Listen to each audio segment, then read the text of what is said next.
I can't stop the funk, I can't stop it.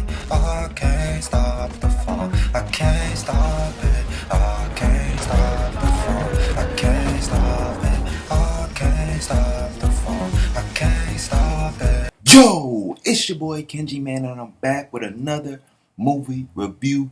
We are going to be reviewing Rebel Moon Part 1, a Zack Snyder film. Before I get into this, Zack Snyder was trying to pitch this movie idea, this plot, or what would you say, this, whatever. He's trying to pitch this to Disney, and Disney was like, nah, that shit's trash. And you see what Disney be putting out, so you know Disney was like, nah. But I'm going to say this. This movie is better than all the shit y'all put out, Disney. Alright, I will say that. Even though this movie was a big old pile of dookie. It was mediocre. It had the same predictable story beats that I've been talking about in my movie reviews. Even with Aquaman. It's like, man, bro, if I can watch the first few minutes of your movie and I can predict beat by beat what's going to happen based off those few minutes, man, bro, it's like, dude, I'll give you an example. This is like people who keep trying to take Shakespeare's stories that have already been done, put in multiple movies, and they try to put it in their movies. It's like, this is a very recognizable story. One of the most popular Shakespearean stories, right? It has been used in very popular movies already, to the point where some people don't even see these story beats as Shakespearean, but they just see it from based off that movie. And so when you start seeing multiple movies and pieces of media repeating the same story beat, right, you tend to be able to predict what's going to happen. And I'm not even going to spoil the story. I could just tell you, just based off the trailer, people, just based off the trailer, I could predict what's going to happen. All right? This is my prediction. Just say I didn't see the movie and I could just predict everything, right?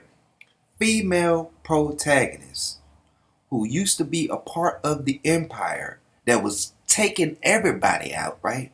She's not like, she has been betrayed somehow and now she's out of the loop, right? Now she's a farmer living with farming people who not a part of the Empire, right? They're good people, good farming people. They ain't bad at all.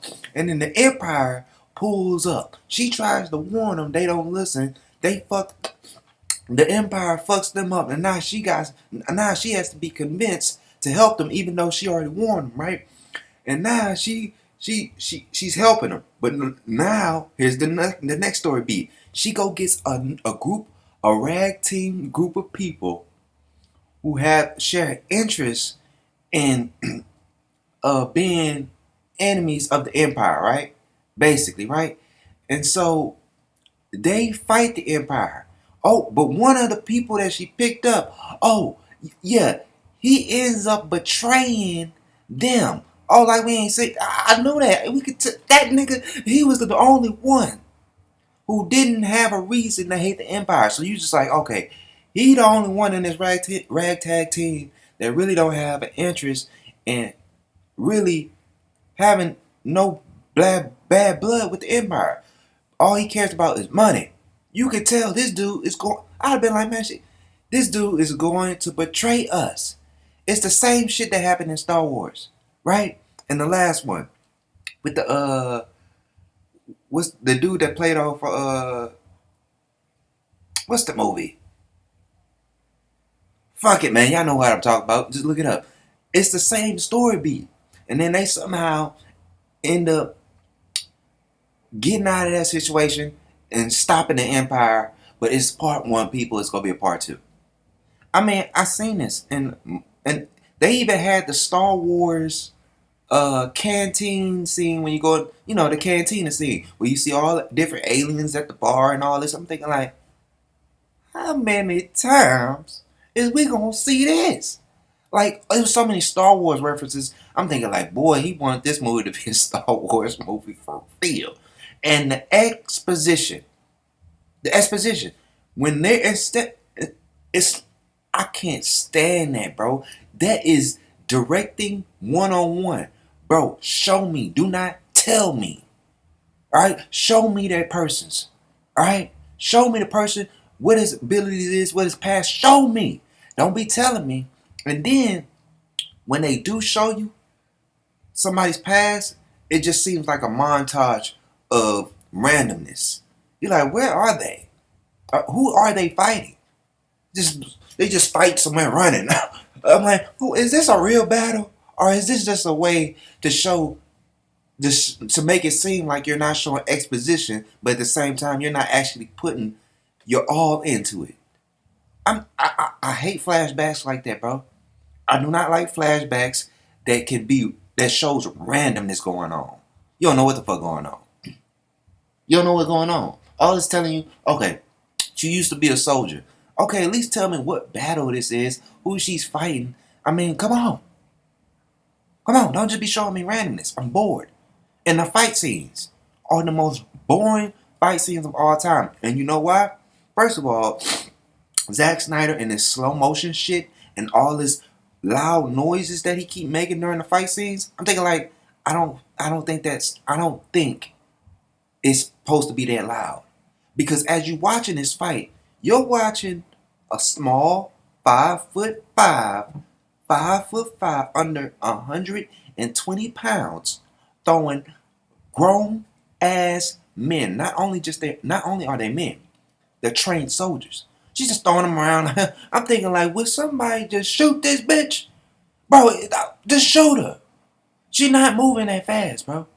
She's right there in the middle of y'all. Somebody Spartan kick her on the ground and then bam, bam. Oh man, if I would have been a soldier standing around those other soldiers, I would have just been watching this and just like, bro, I don't give a damn what the movie said about her and her exposition. Talking about, oh, she was one of the baddest. Oh, 5'5", 120 pounds. She was the baddest. But you know, people gonna be like, but she's shooting a gun, man. I don't give a fuck if she's shooting one of those loud ass guns. Alright? Somebody needs to shoot her ass. Okay? Every shot she shoots, it hits somebody. Every shot they shoot, it misses her. I'm like, man, ain't no way you got that much. It was a fight in the barn. I'm thinking, like, nobody should have missed that. Nobody should have missed a shot. And what's up with all these bad guys keep going in one-on-one? How many skits on YouTube do we have of bad guys running up on the protagonist one by one, like it's a line, like it's a lunch line or something? Nigga, cut in line and steal that bitch. Alright? That's why I couldn't enjoy the movie. I'm like, there's a way to shoot a female protagonist who's underweight, who can't really do no real damage. Okay? One way to do it is not make the people that she's fighting well-trained soldiers. And if you're going to go, it's just, she's not believable. It's just not believable with her.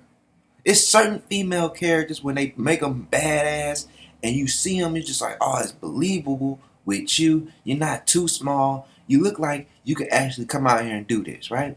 Not her. Too damn small. It's not believable. She might have a face where it's like, oh, she could take a punch. No, she's too small, bro. Go find somebody like Gina Carano that can take a punch. Alright? I'm just saying, bro. It's certain female characters like Angelina Jolie. Every action movie she was in, I never thought that. I never thought, oh my God, how is she whooping all these dudes' ass? She would always do some type of move where it wasn't like you didn't have to put all your strength in.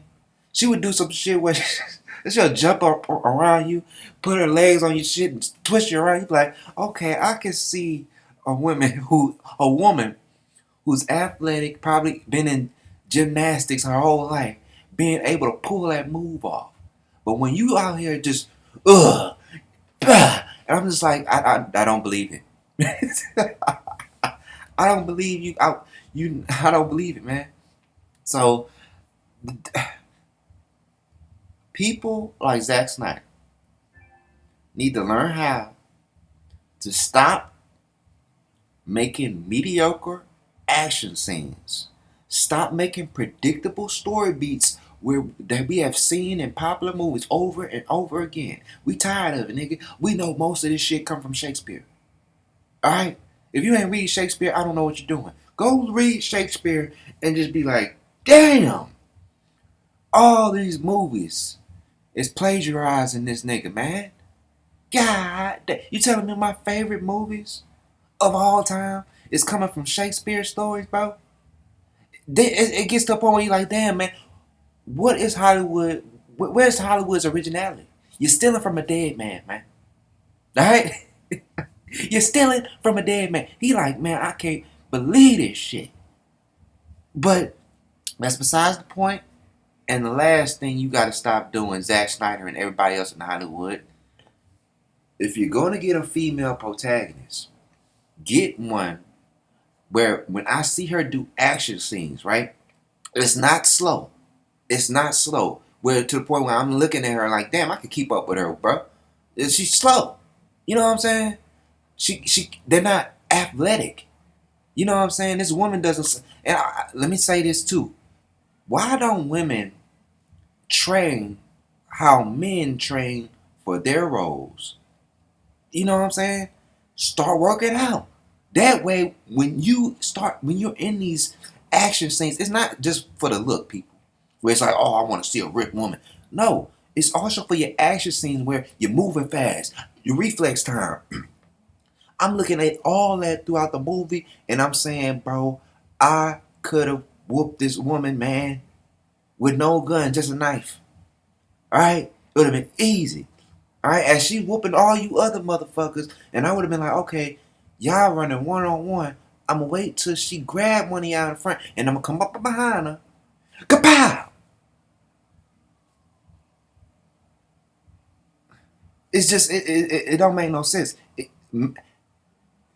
The movie, even though it's entertainment, you have to make it believable. It ain't gotta be 99%. It ain't gotta be 82%. But damn, let it be over 70% believable. Where I'm like, I believe that this woman could whoop all these guys' ass. Alright? Based on how fast she's moving and what techniques. You can say, oh, well, she was doing techniques. No, she wasn't. This woman was going bop, bop, bop, boo, boo. She was doing John Wick. I'm thinking like Elite. Bruh, even in John Wick, he has a suit that can block bullets. So he can get in there and do all that. This girl ain't got no armor. She just kicking all these guys' ass. And you know why a lot of times a lot of people don't recognize it? It's because these guys were being assholes. You ever see a person, you know, they're supposed to be the resistance to the protagonist, right? They're supposed to be going against the protagonist. But they're doing extra stuff to make you dislike that character. And I'm thinking like, and all of them was acting that way. And I said, man, even when I was younger in high school, I realized what that technique is. That technique is, this person is about to die in a little bit, and we don't want you to feel guilty at all. So we gonna make this motherfucker say the most heinous and do the most heinous stuff. And so when he dies, you're not gonna question, oh, how did she easily beat them? You're just gonna be like, you're just gonna be happy that the motherfuckers out of the movie. But it's like, bro, this movie is ridiculous, bro. There was a person in the movie in the very beginning who was like one of the soldiers. You thought he was gonna switch sides and help her. Man, they didn't even show that person again ever again. I'm thinking like, what happened to that guy? He just disappeared. That's when I realized, okay, this movie is not the full cut. There's pieces of this movie cut out the film. And so once Zack Snyder said, oh, we're gonna be releasing a Snyder cut, I said, motherfucker, just release the whole movie on Netflix. And there's supposed to be a part 2 to this. Seen the trailer already. I said, I have to review this movie 2 more times. I have to review 2 more movies of this crap, bro. It's just too mediocre, bro. You could tell this was supposed to be a Disney Star Wars mediocre film that they didn't even want. I'm thinking like, well, it would have been better than anything you put it out, Kathleen Kennedy. So, man, whatever, bro. These directors, man, need to. I don't know, bro. I just don't know what they got to do. You're not listening to the fans. Are y'all listening to other directors? Go talk, y'all directors get together and have a discussion on this shit. And start coming up with some original stuff, man. Or if you're gonna do somebody else's story beat, like, a story that's has been done, is popular, do one that has not been copied to the moon already. Copied all the way to the moon. Especially Macbeth. I don't want to see another Macbeth recreation. They did it with the Lion King. They did the Romeo and Juliet, Lion King 2. It's over with. Disney, I heard you making a Mufasa story. What you gonna do with that? You gonna take another one of Shakespeare's story and try to make that? Or you gonna make it original? We're gonna see. We gonna see. We gonna see. But that's it, people. Movie was trash. Zack Snyder. I don't know what you're doing over there at Netflix. I like some of your movies. Even the ones that I critique. They are entertaining. But man, bruh. You trying to do this sci-fi into space stuff? It's not your shit, man. Go back to making medieval movies where you using swords. That's the shit I like. You know what I'm saying? Warner Bros. Made your head big, and now you want to do all type of sci-fi movies. I like when you did what's the movie? The Immortals, I guess. It was the first movie he did with Superman, Henry Cavill. I was like, man, that was a good movie. Had some story beats that I've seen before, but whatever, man. Y'all ain't gonna listen to us. I'm just talking to my subscribers. But it's your boy Kenji. Road to 1 million subscribers. Let's get it. I'm out.